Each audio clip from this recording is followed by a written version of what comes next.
από το Λονδίνο του 1916 στη Θεσσαλονίκη του Μεγάλου Πολέμου. Μια πολύχρωμη Βαβέλ, μια πόλη γεμάτη μυστικότητα και σαγίνη, φλόγες στα κύματα. Η παθιασμένη ανίκητη αγάπη τους άνθησε μέσα στις φλόγες του πολέμου. Ό,τι έζησαν γράφτηκε ανεξίτηλα στο σύμπαν. Αναγκάζονται να χωρίσουν. Ένα σπασμένο φυλακτό στα χέρια τους, απελπισμένα ζητά να ενωθεί. Μια ενιγματική Ρωσίδα τραγουδίστρια. Ένας ταξιδιώτης από το παρελθόν. Μια επικίνδυνη αποστολή. Ένα δαιμονικό σχέδιο και θεομηνία μιας καταστροφικής πυρκαγιάς.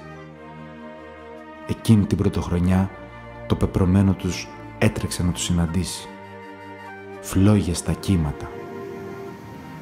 Ένα καταιγιστικό μυθιστόρημα γεμάτο αγωνία, περιπέτεια, ελπίδα, μυστήριο και έρωτα.